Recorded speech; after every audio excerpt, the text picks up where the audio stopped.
Hello everyone, welcome to Civil Staff Teaching Exam and welcome to the second part of your previous year questions. Exam है आपका CSIR NET and the subject is your या module जो है आपका that is your life sciences.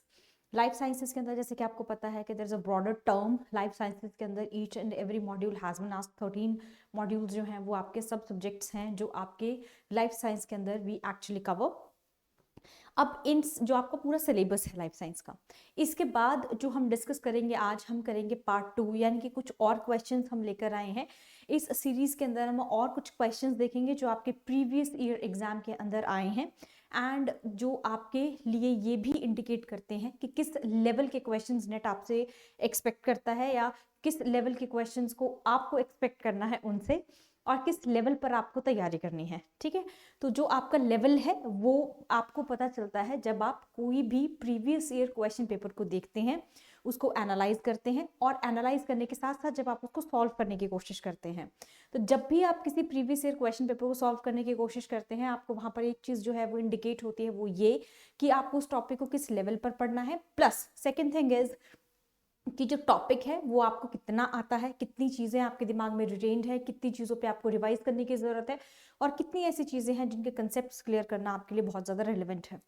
और जब आप एक टॉपिक को करते हैं तो किस लेवल पर किस डेप्थ के अंदर आपको उस टॉपिक को करना है for the exam CSIR net, तो वो आपको सारा का सारा एक सेशन से ही पता चल जाता है। यानी कि नॉट एक सेशन, कहने का मतलब है कि जब आप एक प्रीवियस ईयर देखते हैं तो आपको थोड़ा पता चलता है, फिर जब आप 4 से 5 साल के क्वेश्चन पेपर्स को देखते हैं, उनको एनालाइज करते हैं, उनको सॉल्व करते हैं, तो आपको ये समझ आता है कि किस पोर्शन से किस लेवल के क्वेश्चंस और कितने नंबर ऑफ क्वेश्चंस जो है दे हैव बीन आस्क्ड।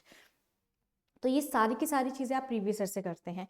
ये जो सेशन है इसके अंदर आपको एक तो ये समझ आएगा कि जब आप उस क्वेश्चन को देखोगे, यहाँ डिस्प्ले होगा आपको, आप उसको ऐसे जो है उसको कंसीडर करते हैं जैसे आप एक क्वेश्चन पेपर कर रहे हैं। उसके साथ साथ जब आप और चीज़ों को देखते हैं तो आपको ये समझ आता है कि ये वाला टॉपिक किस जगह से कवर किया गया है। तो हमेशा सिलेबस को अपने साथ रखिए। प्रीवियस ईयर क्वेश्चन पेपर जब आप सॉल्व करें अपना सिलेबस साथ रख के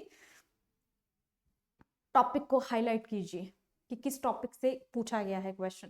ठीक है, तो आप अब साथ में साइड में आप ऐसे भी लिख सकते हैं, फॉर एग्जांपल अगर सेलुलर बायोलॉजी से पूछे गए हैं तो how many questions have been asked. Cellular biology के अंदर प्लाज्मा मेम्ब्रेन से कितने क्वेश्चंस आते हैं तो वो भी देखिए। जैसे फ्लूइड मोज़ेक मॉडल है वहाँ से कितने क्वेश्चंस हैं, प्रोटीन्स हैं, इंटीग्रल प्रोटीन्स जो उसके अंदर होती है फ्लूइड मोज़ेक मॉडल के अंदर जो बताता है कि प्लाज्मा मेम्ब्रेन जो है वो आपके कंसिस्ट होती है इंटीग्रल प्रोटीन्स और जो भी आपके वहाँ पे लिपिड बाइलेयर है। तो वो सारी, अब यहाँ पर तक आपका सिलेबस जो है वो खत्म नहीं हो जाता है, इसके डीप में भी आपको चीज़ें करनी है, किस तरीके का स्ट्रक्चर है, किस लेवल पे आपको वो करना है। डन। तो ये आज हम सारा का सारा देखेंगे आपके सेशन के अंदर। और एक छोटी सी इन्फॉर्मेशन है, सिविल स्टाफ टीचिंग एग्जाम आपके लिए लेकर आ रहा है बहुत सारे पेड इनिशिएटिव्स हैं जिनमें से TGT PGT are one of them. TGT और PGT के लिए जो आपके बैचेस हैं वो स्टार्ट हो रहे हैं 18 दिसंबर से TGT के लिए, और PGT के लिए 11 दिसंबर 2023। Subjects are given over here. TGT के लिए अगर हम बात करें it's medical, non medical, arts and commerce, और PGT की बात करें तो बीट केमिस्ट्री, हिंदी, बायोलॉजी, ठीक है, फिजिक्स है, मैथ्स है, पॉलिटिकल साइंस है, हिस्ट्री है। इन सारे सब्जेक्ट्स के लिए PGT कोर्स भी अवेलेबल है। ठीक है जी, तो जिसको भी कोई भी फर्दर क्वेरी हो किसी भी एग्जाम से रिलेटेड तो वो इस नंबर पर फर्दर कॉल कर सकते हैं आप। यू कैन आस्क कि किस तरीके से आपको जो है उस एग्जाम की प्रिपरेशन करनी है या कोई भी एनरोलमेंट है, you can enrol into the classes. So first question of the session is a colour blind father has a daughter who is also colour blind. तो पहली चीज क्या है यहाँ पर कि एक कलर ब्लाइंड फादर है जिनकी डॉटर भी क्या है, कलर ब्लाइंड है and has a Turners syndrome. ठीक है, उनके पास क्या है, उसके पास एक तो वो ब्लाइंड है, ऊपर से उसके पास क्या है, टर्नर सिंड्रोम उसकी बॉडी के अंदर है। ठीक है, तो genotype of the daughter is due to, तो ये जो जीनोटाइप है यानी कि जीन्स जो है वो डॉटर के अंदर किसकी वजह से है। सबसे पहले इस क्वेश्चन पेपर के अंदर देखिए की टर्म्स, कंसेप्ट क्या है। सबसे पहले जो आपका फादर ब्लाइंड है इस क्वेश्चन के अंदर, उसके अंदर डॉटर ब्लाइंड है, हो सकता है कि वो जीन्स जो है वो क्या हुए हैं डॉटर के अंदर इनहेरिटेड है, लेकिन टर्नर सिंड्रोम फादर को नहीं है लेकिन किसको है, डॉटर को है। तो टर्नर सिंड्रोम वैसे भी किससे रिलेटेड है, आपका क्रोमोसोमल डिसऑर्डर है। क्रोमोसोमल है ना, it is related to the chromosomes, X chromosome linked disorder है आपका ये। So this is your Turner syndrome. और जो अब पूछा है कि ये जो जीनोटाइप है जो भी क्रोमोसोमल डिसऑर्डर है वो डॉटर के अंदर किसकी वजह से है, translocation event in the father, translocation event in the mother, non disjunction event in the mother, non disjunction event in the father. अब देखो इस ऑप्शन के अंदर क्या है, एक तो ये क्वेश्चन जो है कंपैरेटिवली इजी है, रीजन इज कि ये क्वेश्चन आपको सेल डिवीजन से पूछा गया है। अब सेल डिवीजन में कंसेप्ट है माइटोसिस और मियोसिस का। Whenever we talk about the reproduction और रिप्रोडक्टिव आपके सेल्स जो भी होते हैं, दे आर कंसीडर्ड और they usually undergo the meiosis. पहली चीज, अब जो ये मियोसिस है ये किसके अंदर होती है, आपकी जनरेटिव सेल्स और रिप्रोडक्टिव सेल्स के अंदर होती है, फर्स्ट थिंग। सेकेंड थिंग, जब भी ये जो क्वेश्चन पूछा गया है, एक तो ब्लाइंड वाला जो है ये आपका जीन्स से रिलेटेड है कि वो इनहेरिटेड है, तो ये जो कलर ब्लाइंड है वो तो फादर से इनहेरिटेड है, वो दिख रहा है यहाँ पर कि जीन्स जो है they have been transferred, father वाला फैक्टर। लेकिन टर्नर सिंड्रोम क्योंकि क्रोमोसोम्स से लिंक्ड है और मियोसिस के टाइम पीरियड पर ये क्रोमोसोमल डिसऑर्डर्स जो होते हैं यूजुअली टेक प्लेस, तो ये जनरली किस डिवीजन से रिलेटेड है, मियोसिस से रिलेटेड है। सो इसका जो करेक्ट आंसर होगा, क्योंकि एक्स लिंक्ड क्रोमोसोम है, सो वो कहां से होगा आपका, that is from the mother, hence the answer is option number C, that is not disjunction event in the mother, क्योंकि मदर के अंदर ही होगा। मियोसिस एक्स क्रोमोसोम से रिलेटेड है, तो ऑब्वियसली वो कहां से आएगा, आपको मदर से आएगा। तो यहाँ पर मैंने आपको क्लियर कर दिया एक्सप्लेनेशन के अंदर कि फादर जो कलर ब्लाइंड था, यानी कि म्यूटेशन हुई है जीन्स के अंदर जो कि कलर विजन के लिए रिस्पॉन्सिबल थी, ठीक है। तो इसका मतलब क्या है, फादर से उसने इनहेरिट किया है ये म्यूटेशन, फादर के अंदर भी म्यूटेशन थी, डॉटर के अंदर भी आई है। एडिशनल कंडीशन ये है इसके अंदर कि जो टर्नर सिंड्रोम है दैट इज 45X, ये डॉटर के अंदर है, not directly related to the father's colour blindness, इसको कोई लेना देना नहीं है। ये होता है कब, जब नॉन डिसजंक्शन इवेंट होता है, वो भी किसके अंदर, मियोसिस के time period in the mother, जहां पर एक्स क्रोमोसोम्स जो हैं वो सेपरेट होने से फेल हो जाते हैं, उस टाइम पीरियड पर ये जो event है it takes place. So the correct answer is option number C. Next question. Several proteins are modified by phosphorylation. ठीक है, तो इसके लिए आपको क्या करना पड़ेगा, देखो ये टॉपिक से आया आपको, phosphorylation से, प्रोटीन्स में से आया है आपको क्वेश्चन कि बहुत सारे प्रोटीन्स जो होती है वो मॉडिफाई हो जाती है phosphorylation से at specific amino acid residues to alter their activities. इसमें से कौन सा ऐसा अमीनो एसिड है जो कि टिपिकली एक साइट नहीं है phosphorylation, is not typically a site of phosphorylation in proteins। तो इसमें से कौन सा जो प्रोटीन है वो phosphorylation का साइट नहीं है प्रोटीन्स के अंदर, सीरीन, थ्रियोनिन, टायरोसिन और लाइसिन। सो जो इसके अंदर अमीनो एसिड है दैट इज योर, इसमें से अमीनो एसिड जो नहीं रिस्पॉन्सिबल है, it's a kind of a direct question. जब आप फॉस्फोराइलेशन ऑफ प्रोटीन्स करेंगे, वहां पर जब आप अमीनो एसिड्स को देखेंगे, वहां पर आपको ये बिल्कुल क्लियरली दिया, मेंशन किया होता है नोट्स के अंदर कि जो आपका जो है आपका थ्रियोनिन है, सीरीन है या टायरोसिन है, they always undergo the phosphorylation except the lysine, ठीक है। तो लाइसिन को छोड़कर तीनों के तीनों जो है they are the amino acids which undergo at the phosphorylation in the proteins. Next question, which one of the following statement is not a characteristic feature of the aquaporins. तो सबसे पहले तो आपको ये पता होना चाहिए कि एक्वापोरिन्स हैं क्या। जब आपको एक्वापोरिन्स का पता होगा तो कैरेक्टर्स का भी पता होगा। This is again a simple question जो आपको एक्वापोरिन से क्वेश्चन आया है। ये ऑप्शंस कह रहे हैं कि ये इंटीग्रल मेम्ब्रेन प्रोटीन्स हैं, मेजर इंट्रिंसिक प्रोटीन्स फैमिली के अंदर, ये बैक्टीरिया के अंदर एब्सेंट होते हैं। हाईली कंजर्व्ड जो आपकी है ये, ठीक है, this is alanine triad of residues is present in the N terminal half of the protein, और highly conserved जो आपकी NPA है, ये भी triad है आपका residue का, it is present in the C terminal। तो एक N terminal होता है, एक C terminal होता है, तो ये तो आपका प्रोटीन के स्ट्रक्चर के अंदर है। तो ये तो एक हो गया आपका, दूसरा है आपका बैक्टीरिया और तीसरा है आपका इंटीग्रल मेम्ब्रेन प्रोटीन्स है। इसमें से कौन सा जो है is not a characteristic feature of the aquaporins. तो एक्वापोरिन्स जो है आपके किसके लिए रिस्पॉन्सिबल है, पहले आपको ये देखना पड़ेगा। सबसे पहले देख लेते हैं इसका करेक्ट आंसर जो है that is option number B, ये इसका कैरेक्टर नहीं है, they are absent in bacteria, ये इसका कोई कैरेक्टरिस्टिक फीचर नहीं है, ठीक है। तो अब यहाँ पर आपको स्ट्रक्चर दिख जाएगा कि बहुत से एनिमल और प्लांट्स के अंदर जो है स्पेशल वाटर चैनल्स होते हैं आपके, ताकि वाटर फ्लो हो सके। तो फैसिलिटेट करने के लिए, वाटर फ्लो के लिए they have some kind of water channel जिनको हम एक्वापोरिन्स कहते हैं। इसके अंदर क्या होते हैं, ये आपके ट्रांसपोर्ट प्रोटीन्स के फैमिली के मेंबर्स हैं और ये अलाउ करते हैं वाटर को मूव करने के लिए, ठीक है जी, कहाँ से, और कुछ आपके अनचार्ज्ड मॉलिक्यूल्स को, जैसे ग्लिसरॉल हो गया, अमोनिया हो गया, टू क्रॉस दी मेंबर। तो एक्वापोरिन्स एक्यूपी जिसको हम कहते हैं, दे असेंबल्स एज होमोटेट्रामर्स, होमो मींस सेम, ठीक है, सेम ओरिजिन, होमोटेट्रामर जिसके अंदर हर एक मोनोमर जो होता है वो कंसिस्ट कितने मेंबर्स होते हैं उसके अंदर, 6 मेम्ब्रेन स्पैनिंग अ हेलिकल सेगमेंट्स, ठीक है। तो उसके अंदर आपका 6 मेम्ब्रेन्स है उसके अंदर और एक कार्बोक्साइल टर्मिनल है। अब जो 2 हाइड्रोफोबिक लूप्स हैं यहाँ पर, ठीक है, वो कंटेन करते हैं आपके एस्पार्जिन प्रोलिन एनालिन यानी एनपीए। ठीक है जी, ये क्या है आपका मोटिव है किसके लिए, for the selectivity of the channel. तो जो परमेबिलिटी होती है चैनल की या सिलेक्टिविटी होती है उसके लिए दीज मोटिव्स आर रिस्पॉन्सिबल। और हर एक मोनोमर जो होता है वो फंक्शन करता है as an independent port. So this is your cytosol, bilipid layer और एक्स्ट्रासेलुलर।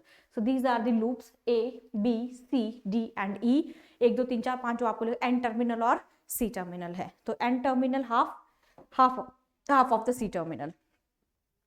ठीक है जी, तो बैक्टीरिया के अंदर ये नहीं है, ये इसका कोई कैरेक्टरिस्टिक फीचर नहीं है।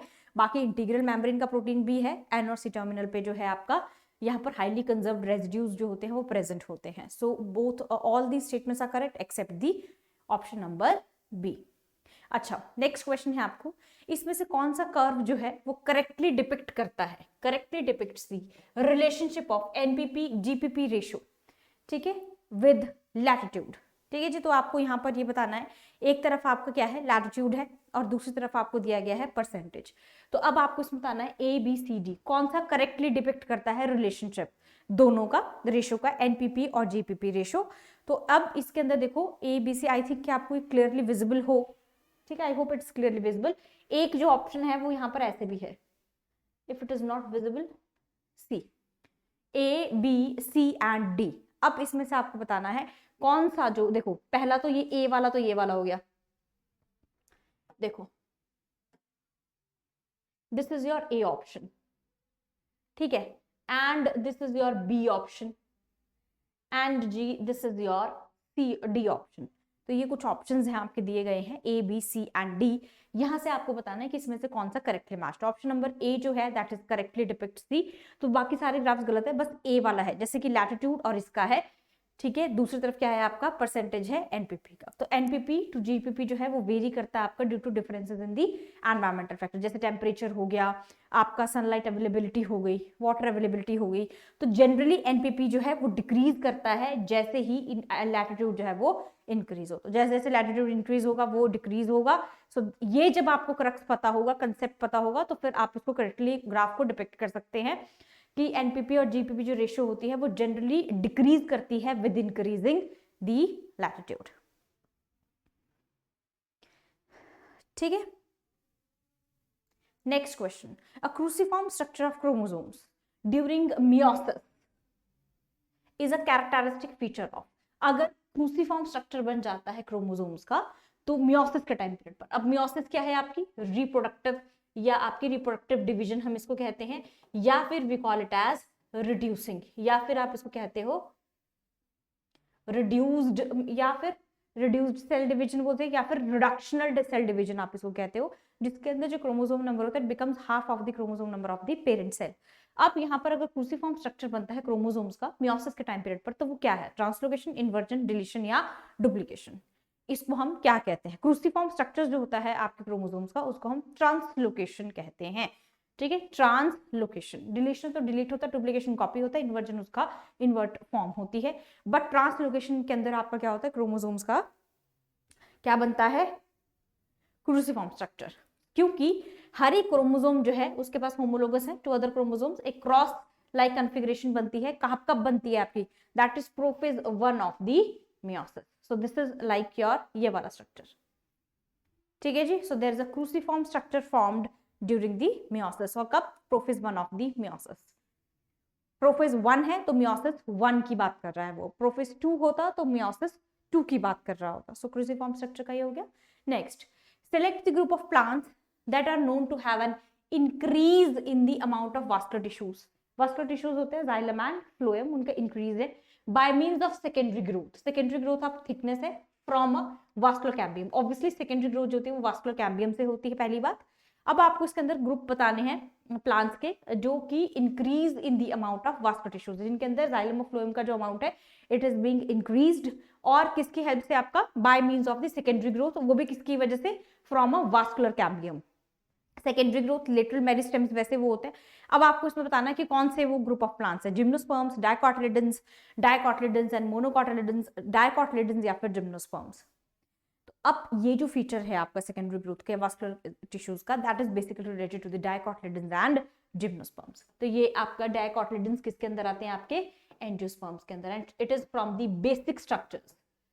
तो ये एंजियोस्पर्म का पार्ट है, डाइकोटिलेडन्स एंड मोनोकोटिलेडन्स। डाइकोट्स जो होते हैं इनके अंदर भी वास्कुलर कैम्बियम के थ्रू आपका जो सेकेंडरी ग्रोथ है टेक्स प्लेस, और इसमें इंक्रीज होता है वास्कुलर टिश्यूज के नंबर में भी और जिम्नोस्पर्म्स के अंदर भी। ठीक है, next, in the avian embryo the blastocele like fluid filled cavity is formed between, this is a very direct question। ये जब आप एम्ब्रियो के बारे में स्टडी करते हैं, जब हम रिप्रोडक्टिव स्ट्रक्चर्स करते हैं डिफरेंट आप एनिमल किंगडम का पूरा देखोगे, उसके अंदर वहां पर भी आपको देखने को मिलेगा जो एव्स का एम्ब्रियो है उसके अंदर जो ब्लास्टोसील है लाइक फ्लूइड फिल्ड कैविटी, वो किस किस के बीच में बनती है, एपीब्लास्ट हाइपोब्लास्ट के बीच में, हाइपोब्लास्ट योक के बीच में, प्राइमरी हाइपोब्लास्ट सेकेंडरी हाइपोब्लास्ट, या Koller's vesicle and posterior marginal zones. तो ये सारी की सारी चीजें तब आप पढ़ते हो जब आपकी क्या होती है, वहां पर आप रिप्रोडक्टिव स्ट्रक्चर्स पढ़ते हो, वहां पर आपको ये सारे के सारे टर्म्स जो होते हैं दे हैव बीन क्लियर्ड, वहीं पर आपको ये चीजें क्लियर होंगी। ठीक है, तो अब आप जब क्वेश्चन का लेवल देखोगे तो आपको समझ आएगा कि जो नेट है वो आपसे क्या एक्सपेक्ट कर रहा है।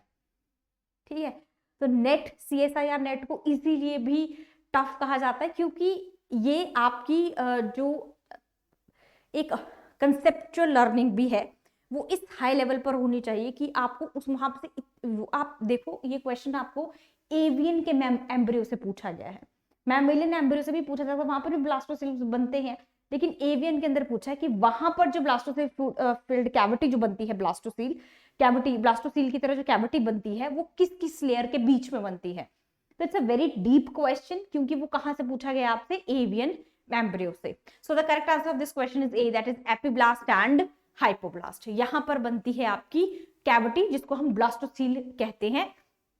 Next question, which one of the following conditions associated with chromosome number 15 may cause Prader-Willi syndrome?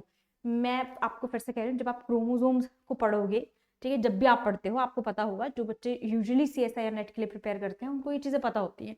ठीक है, कि जब आपको अब क्वेश्चन का लेवल देखकर आपको समझ आएगा कि किस तरीके का क्वेश्चन आपको पढ़ना है, कहाँ से आपको चीजें करनी है और कहाँ से आपकी चीजें जो होंगी वो क्लियर होंगी।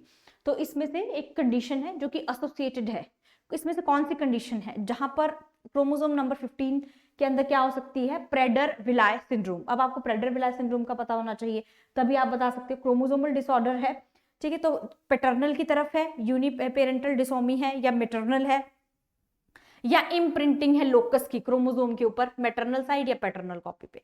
तो एक डिसोमी है और एक लोकस के ऊपर पूछा गया है। पैटर्नल और मैटरनल ऑब्वियसली दोनों ही होंगे क्योंकि क्रोमोसोम्स हैं तो मेल फीमेल और मियोसिस से रिलेटेड ये चीज है, मतलब ऑब्वियसली क्योंकि रिप्रोडक्टिव है तो आपका जो क्रोमोसोम्स होंगे या जो आपकी डिवीजन है दैट इज योर मियोसिस। वहां पर जो आंसर बनेगा that is B, that is maternal. देखो सेक्स डिटर्मिनेशन में जैसे XY और XX लेते हैं हम, वहां पर देखते हैं कि फीमेल के अंदर जो चेंजेस आते हैं क्योंकि डेवलपमेंट वहीं पर होने, तो चेंजेस जो होते हैं क्रोमोसोम में मैक्सिमम टाइम जो होते हैं, इट्स नॉट लाइक कि पेरेंटल नहीं होते हैं, वो भी होते हैं। तो पर आपका मैटरनल साइड यूनिपेरेंटल डिसोमी जो है वो आपको क्या कॉज कर सकती है, क्रोमोसोम नंबर 15 पर Prader Willi syndrome. Next question, which one of the following is not typically a product of fermentation. तो ये जो है एक प्रोडक्ट नहीं है फर्मेंटेशन का। ठीक है, तो फर्मेंटेशन क्या है आपका, एरोबिक एनारोबिक दोनों हो सकता है या नहीं हो सकता है, ये मुझे जरूर बताना। फर्मेंटेशन क्या है, सिंपल सी टर्म है आपकी, फर्मेंटेशन से क्वेश्चन पूछा गया है आपसे कि फर्मेंटेशन कैसे है, एरोबिक है या एनारोबिक है, वो नहीं है, बस सिंपल पूछा है फर्मेंटेशन से इसमें से कौन सा प्रोडक्ट नहीं बनेगा, यानी इसमें से कोई ऐसी चीज है जो फर्मेंट नहीं हो, प्रोडक्ट नहीं है फर्मेंटेशन का। चीज, ब्लैक टी, कॉम्बुचा या फिर ग्रीन टी, फर्मेंटेशन से आप इसमें से कौन सा प्रोडक्ट जो है वो नहीं बना सकते। Answer is obviously your D, that is green tea. चीज को फर्मेंट करके बना सकते हो, ब्लैक टी को बना सकते हो और कॉम्बुचा को भी बना सकते हो। ठीक है जी, and the last question of the session is which one of the following class of plant secondary metabolites is present specifically in the order Brassicales. तो ये आपको ब्रासिकेसी फैमिली ब्रासिकेल से आया है कि यहाँ पर सेकेंडरी मेटाबोलाइट्स जो होते हैं कौन सी क्लास है जिसके अंदर मैक्सिमम सेकेंडरी मेटाबोलाइट्स होते हैं। तो पहले प्राइमरी और सेकेंडरी मेटाबोलाइट्स क्या होते हैं वो हमें देखने पड़ेंगे।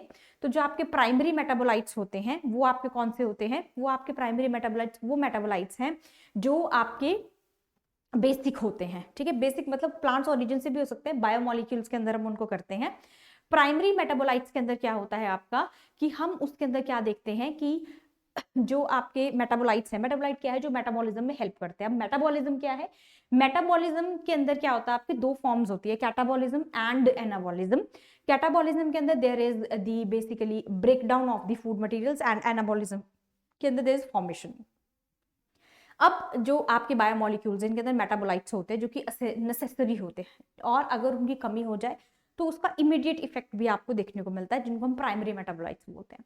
सेकेंडरी मेटाबोलाइट्स जो होते हैं वो अगर हमारी बॉडी के अंदर कम भी हो जाए, या बायोमोलिक्यूल्स के अंदर जब हम उसको पढ़ते हैं, अगर वो कम भी हो जाए तो भी इमीडिएट इसका इफेक्ट नहीं है, इमीडिएटली वो कोई आपको, it will not lead to any kind of death rate, but हाँ धीरे धीरे आपकी बॉडी के अंदर क्या डेफिशिएंसी आना उसके शुरू हो जाती है। तो सेकेंडरी मेटाबोलाइट्स जो होते हैं वो प्लांट ओरिजिन भी होते हैं। तो यहाँ पर पूछा गया है प्लांट ओरिजिन से कि कौन सी ऐसी यहाँ पर क्लास है जिसके अंदर सबसे ज्यादा सेकेंडरी मेटाबोलाइट्स होते हैं, यानी कि वो प्लांट फिर सोर्स भी बन जाता है आपके सेकेंडरी मेटाबोलाइट्स का, यानी उनकी जो कमी होगी इट विल क्रिएट डेफिशिएंसी या किसी तरह की डिजीज आपकी बॉडी में कॉज कर देते हैं, बट उनके लिए प्राइमरी होना बहुत जरूरी है। तो primary metabolites are the most important, उसके बाद आपके सेकेंडरी मेटाबोलाइट्स आते हैं। तो यहाँ पर आपके वो क्लास ऑफ प्लांट जिसके अंदर सेकेंडरी मेटाबोलाइट्स जो हैं वो स्पेसिफिकली इंपॉर्टेंट है। तो यहाँ पर पूछा गया है ग्लूकोसिनोलेट्स, एल्कलॉइड्स, फिनोलिक्स या टर्पिनॉइड्स। तो अगर आपने बायोमोलिक्यूल्स चैप्टर किया है, ठीक है, तो वहां पर आपके एक ग्राफ बनता है जहां पर हम सेकेंडरी मेटाबोलाइट्स को पढ़ते हैं, और हम वहां पर डिफरेंट डिफरेंट क्लासेस पढ़ते हैं कि सेकेंडरी मेटाबोलाइट्स जो हैं वो कहाँ कहाँ से आपके जो है वो ओरिजिनेट किए जाते हैं, या आप ये कह सकते हो कि कहाँ कहाँ से आप उनको एक्सट्रैक्ट करते हैं सेकेंडरी मेटाबोलाइट्स को। ठीक है, तो सेकेंडरी मेटाबोलाइट्स के लिए the correct answer is your A, that is glucosinolates. यहाँ पर आपके मैक्सिमम नंबर ऑफ मेटाबोलाइट्स जो होते हैं वो रिस्पॉन्सिबल होते हैं, और यहीं से आपके मैक्सिमम नंबर ऑफ जो है वो लिए जाते हैं। एक और चीज आपको यहाँ पर बतानी जरूरी है, देखो अगर आप इस सेशन के अंदर देखोगे तो मियोसिस और आपका जो क्रोमोसोम्स है, यहाँ से आपको मेन क्वेश्चंस आज पूछे गए, ज्यादा क्वेश्चन आपको यहाँ से है, यानी कि यहाँ पर आपको मेन इंपॉर्टेंट है, और उससे इंपॉर्टेंट है आपका प्लाज्मा मेम्ब्रेन का स्ट्रक्चर। प्लाज्मा मेम्ब्रेन का स्ट्रक्चर वैसे भी इन डेप्थ अगर आप करोगे तो बहुत आगे निकल जाता है। तो मैं कोशिश करूंगी कि नेक्स्ट सेशन के अंदर आपको थोड़ा सा और एक्सप्लेन कर दूं, ताकि आपको थोड़ा और समझ आ जाए कि किस तरीके से आपको किसी टॉपिक को करना है। ठीक है, तो प्लाज्मा मेम्ब्रेन आपका ये हो गया, और इसके अंदर प्लाज्मा मेम्ब्रेन का जो structure that is called as, जैसे कि आपका फ्लूइड सेल मेम्ब्रेन का स्ट्रक्चर है फ्लूइड मोज़ैक मॉडल, ठीक है, गिवन बाय और सिंगर एंड निकोलसन। उसको डिटेल में आपको करना पड़ेगा, वहां पर आपको जितने भी इंटीग्रल प्रोटीन्स हैं वो भी देखने पड़ेंगे। ठीक है, कितने तरह के इंटीग्रल प्रोटीन्स हैं, कौन से वहां पर आपके वो हैं पॉइंट्स हैं जो सेलेक्टिविटी, जो उनके सेलेक्टिव नेचर को प्रमोट करते हैं, वो भी आपको देखना पड़ेगा। मियोसिस को जब आप सेल डिवीजन के अंदर करेंगे तो वहां पर आप उनको साथ साथ आप क्रोमोसोम्स करेंगे। क्रोमोसोम्स के डेफिनेशन के बाद उसके टाइप्स करने के बाद, तो बहुत नेचुरल सी चीज है। इसके बाद क्रोमोसोम का स्ट्रक्चर जब आप देखोगे उसके अंदर डिफरेंट लोकसेस को देखना है, और उनके अंदर भी आपको क्या देखना है, डिसऑर्डर्स को देखना है, या मैक्सिमम केसेस को देखना है कि किस तरीके के आपके डिसऑर्डर्स या जो होते हैं वो अक्कर हो सकते हैं अगर किसी भी क्रोमोसोम के अंदर हुआ था। वैसे तो बेसिकली आपके कितने हैं 23 पेयर ऑफ क्रोमोसोम नंबर है। ठीक है, 23 पेयर होते हैं, और अगर नंबर की बात करें तो दे आर 46 इन नंबर। अब ये 46 क्रोमोसोम्स को जो है हमें डिटेल में देखना है, डिटेल में इन द सेंस कि आपको पता होना चाहिए क्रोमोसोम नंबर 1 2 3 4 जैसे भी आपका है क्रोमोसोम, तो जैसे 15 है या कुछ भी पेयर उसके अंदर प्रॉब्लम आती है, जैसे 15 पे आपको ये आगे सिंड्रोम्स आगे, तो हर एक क्रोमोसोम से रिलेटेड जो है आपकी क्या है डिसऑर्डर्स हो सकते हैं। ठीक है, और वो किसकी वजह से होते हैं, कौन सा डिसऑर्डर पैटर्नल है, कौन सा डिसऑर्डर जो है वो मैटरनल है, ये भी हमें आपको इसी के अंदर देखना है। इसके बाद आपके एग्जाम के अंदर अगर आप देखोगे तो ग्राफिकल रिप्रेजेंटेशन का ग्राफ को अभी तक इस आज के क्वेश्चंस की अगर मैं बात करूं स्पेसिफिकली, तो एक ग्राफ क्वेश्चन था, लेकिन मियोसिस पे ज्यादा क्वेश्चन आए हैं, जैसे प्रोफेज, मेटाफेज, एनाफेज है, उससे भी आपको किस तरीके से क्वेश्चन पूछा गया है। That was easy, that was not tough, लेकिन फिर भी आपका जो लेवल जा रहा है वो नॉर्मल नहीं है, या वो हम ये नहीं कह सकते 11th 12th का है। यूजुअली हम उसको क्या करते हैं डीप लेवल पर उस चीज को हम पढ़ते हैं। ठीक है जी, तो ये जो आपको करना है that is your this thing. तो प्राइमरी मेटाबोलाइट्स ये आपको आया है बायोमोलिक्यूल से। बायोमोलिक्यूल्स वैसे भी बहुत ही फेवरेट टॉपिक है हर एग्जाम के अंदर, आप कोई भी एग्जाम उठा के देख लो जिसके अंदर जो bio is the most important, यानी कि जैसे कि आप इसके अंदर जब मेडिकल साइंसेस पढ़ते हो वहां पर आपको इंपॉर्टेंट होता है। बायोमोलिक्यूल्स आपके न्यूट्रिशन में इंपॉर्टेंट है। बायोमोलिक्यूल्स जो है वो आपके डेफिशिएंसी डिजीज इसी की वजह से कॉज करता है, क्योंकि बायोमोलिक्यूल्स के अंदर होते हैं आपके एनर्जी गिविंग न्यूट्रिएंट्स और मॉलिक्यूल्स, जिसकी वजह से आपको बॉडी के अंदर एनर्जी प्रोवाइड होती है। ब्रेकडाउन होते हैं, फर्दर ब्रेकडाउन होने पे वो रेस्पिरेशन में ब्रेकडाउन होते हैं। प्लांट्स से आपको क्वेश्चन पूछा गया है विच इज वेरी जनरल, तो आपसे यहाँ पर जो बॉटनी वाला पार्ट है वो ज्यादा इलाबोरेट हो जाता है, यानी कि ब्रासिकेसी फैमिली, सोलिनेसी फैमिली, यहाँ से आपको कुछ ऐसे क्वेश्चंस आ जाते हैं जो आपके एग्जाम के लिए इंपॉर्टेंट है। डन। सो आज के सेशन में इतना ही। बाकी के सेशन के अंदर हम नेक्स्ट सेशन के अंदर आई ट्राई कि मैं आपको थोड़ा और इलाबोरेट करके चीज़ को बताऊं, क्योंकि अगर आप लोगों को लगता है कि ये चीज़ यूजुअली ऐसे आपको समझ नहीं आ रही, आपको सिर्फ पीवाईक्यू का मतलब ये होता है कि प्रीवियस ईयर क्वेश्चन पेपर के अंदर आप देखते हो कि लेवल क्या है क्वेश्चन का, और किस, जैसे कि मैंने स्टार्टिंग में भी बात की थी इस चीज़ के बारे में, ठीक है। तो नेक्स्ट सेशन के अंदर आई ट्राई कि मैं इसको और ज़्यादा इलाबोरेट कर दूँ, कि एक क्वेश्चन को थोड़ा और इलाबोरेट कर दूँ, ताकि आपको और अच्छे से समझ आ जाए कि हम बेसिकली इसके अंदर कौन सा टॉपिक और किस कंसेप्ट को हमें ज़्यादातर पढ़ना है या ज़्यादा उस पर फोकस करने की ज़रूरत है। ठीक है जी, तो नेक्स्ट सेशन के अंदर मिलते हैं। Till then thank you and have a nice day, bye bye.